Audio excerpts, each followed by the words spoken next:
ప్రాచీన శైవ క్షేత్రమైనటువంటి ఐనవోలులో ప్రతి వింత ఒకటటువంటి ప్రత్యేకత కూడినటువంటి ఆలయమే కావచ్చు. ఇక్కడ ఉన్నటువంటి కీలక అంశాలు కూడా వీళ్ళలోకి తెచ్చే ప్రయత్నం చేస్తుంది బిగ్ టీవీ. ప్రధానంగా ఐనవోలు ఆలయం లోపల గతం లోపల కాకతీయులు ఏలినప్పుడు ఇక్కడ ఒక పటాలాన్ని ఏర్పాటు చేయడం జరిగింది. ఇక్కడనే యుద్ధానికి సన్నద్ధమైనటువంటి సన్నివేశాలు కూడా చూస్తున్నాం. ప్రస్తుతం మనం చూస్తున్నటువంటి విజువల్స్లో చూస్తున్నటువంటి ఈ యొక్క శిలలో చెక్కింది కూడా స్వీయ వధకు సంబంధించినటువంటి ఒక కొత్తనైనటువంటి అంశము ఇక్కడ మనం ఐనవోలులో ప్రత్యేకంగా చూడొచ్చు. తల మొండెము తల ఉన్నటువంటి వీడియో, దాంతో చేతిలో ఒక కత్తితో ఉన్నటువంటి ఒక శిలా ఫలకం ఇక్కడ మనం చూస్తున్నాం. దీనికి అసలు ఏంది ఇది స్వీయ వధ అనేటువంటి అంశం ఏంది, అసలు ఇది ఎందుకు వచ్చింది, కాకతీయుల కాలం లోపల ఇది ఎందుకు బయటకు వచ్చిన విషయాలు మాట్లాడడానికి అర్చక మధు అయ్య గారు మనతో ఉన్నారు. ఒకసారి మాట్లాడదాం. ఏంది అసలు ఇక్కడ స్వీయ వధ అనేది నిజంగా జరిగిందా, అసలు ఇది ఉండడానికి కారణం ఏంది? ఇప్పుడు ఒక దేవాలయానికి సంబంధించిన విషయాలు కానివ్వండి, ఒక ప్రాంతానికి సంబంధించిన విషయాలు కానివ్వండి, మనకు తెలియాలి అంటే అక్కడ ఉన్నటువంటి చారిత్రక ఆధారాలు, తర్వాత వాళ్ళు వదిలేసినటువంటి శాసనాలు మరియు ఇలాంటి శిలాకృతులు ఏవైతే ఉన్నాయో వాటిని మనం పరిశీలిస్తే అవి చెప్పకనే మనకు ఏవో ఇతివృత్తాంతం చెప్తూ ఉంటాయి. ఇక్కడ మనము ఇది చూసినట్లయితే ఇది సాధారణంగా అన్ని ప్రాంతాలలో మనకు కనిపించదు. ఇది ఏంటి, స్వీయ వధ చేసుకున్నటువంటి ఒక విగ్రహము తెలుపుతున్నటువంటి గాథ. ఇక్కడ ఏం జరుగుతుంది అని అంటే శివశక్తి రూపం లోపల స్వామివారిని అమితంగా ప్రేమించి భక్తి భావనతో ఆయనను వశపరుచుకున్న తర్వాత శివుడే నేను, నేనే శివుడు అనేటువంటి ఆ స్థాయికి వెళ్ళిపోయిన తర్వాత ఆ భక్తి ప్రపత్తులు ఇక మితిమీరిపోయిన తర్వాత తన దేహాన్ని స్వామివారికి అర్పిస్తున్నట్టుగా భావన చేసి తన తలను నరుక్కున్న తర్వాత కూడా తను అలాగే ధ్యాసలో ఉండి తన తలని ఇలా ఎడమ చేత్తో పట్టుకొని స్వామివారికి అర్పిస్తూ, నాయన నా శరీరము, ఈ ఆత్మ శరీరము రెండు వేరువేరు కాదు తండ్రి, నేనే ఆత్మే పరమాత్మ నీ దగ్గర నుంచి వచ్చింది కాబట్టి నన్ను నీలో లీనం చేసుకో స్వామి అని చెప్పేసి ఒక పద్ధతిలో స్వామివారికి చెప్పకనే చెప్పినట్టుగా ఈ శిలను చూసినట్టే మనకు తెలుస్తుంది. అలాగే కాకతీయుల కాలం లోపల ఇక్కడ మనకు నృత్య మండపం ఏదైతే ఉందో అక్కడ భటులు యుద్ధకాంక్షతో రగిలిపోతున్నప్పుడు ఇలాంటి నృత్యాలు చేసి స్వీయ వధలు నిర్వహించిన తర్వాత వాళ్ళు ఆ నృత్యాన్ని చూసిన తర్వాత కోపోద్రక్తులై తర్వాత విజయోత్సాహంతో రగిలిపోయి స్వామివారి మల్లికార్జున స్వామివారి మాలలు తీసుకొని ఆయన కంకణాలు కట్టుకున్న తర్వాత యుద్ధానికి వెళ్ళి గెలిచి వచ్చినట్టుగా మనకు చారిత్రక ఆధారాలు కూడా ఉన్నాయి.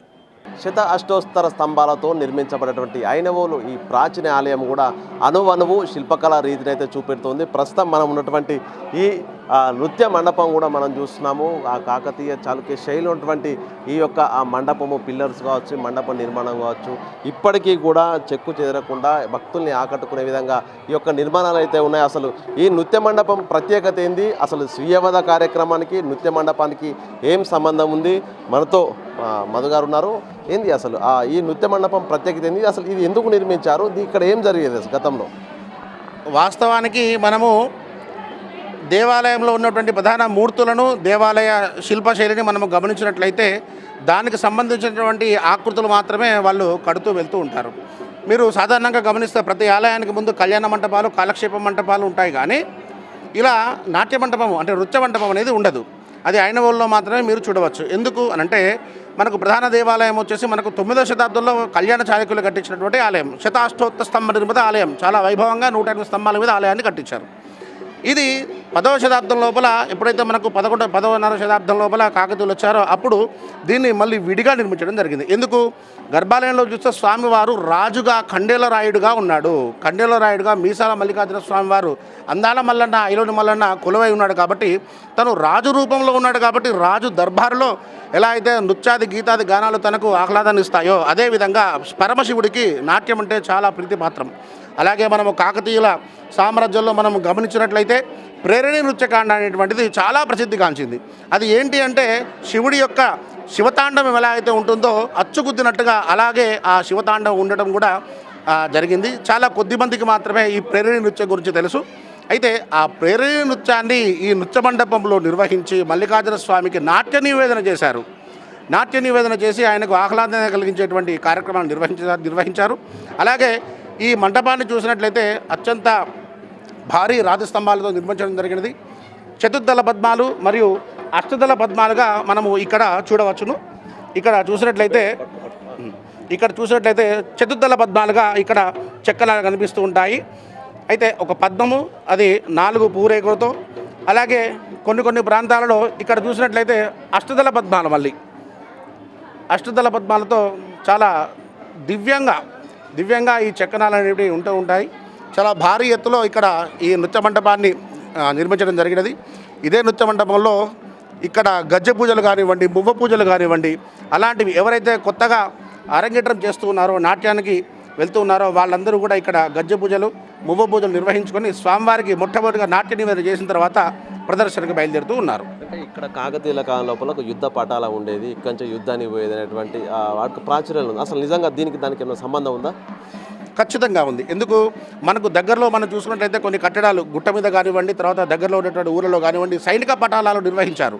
సైనిక పటాలాలు నిర్వహించడం అంటే అక్కడ సైనిక పటాలమంతా కూడా సెదిరిన తర్వాత వాళ్ళు యుద్ధానికి వెళ్ళే ముందు ఏదో ఒక ప్రేరణ కావాలి. స్వామివారి యొక్క గాథలు వినిపించడం కానివ్వండి, ఇట్లాంటి స్వీయవధ కార్యక్రమాలు చూడడం కానివ్వండి, ఇట్లాంటి మహత్తరమైనటువంటి కార్యక్రమాలు నిర్వహించిన తర్వాత వాళ్ళ లోపల ఒక తేజస్సు, ఒక ఉద్వేగం వచ్చిన తర్వాత అప్పుడు యుద్ధానికి వెళ్ళి వాళ్ళు విజయం సాధించి తిరిగి వచ్చేవాళ్ళుగా మనకు చారిత్రక ఆధారాలు ఉన్నాయి.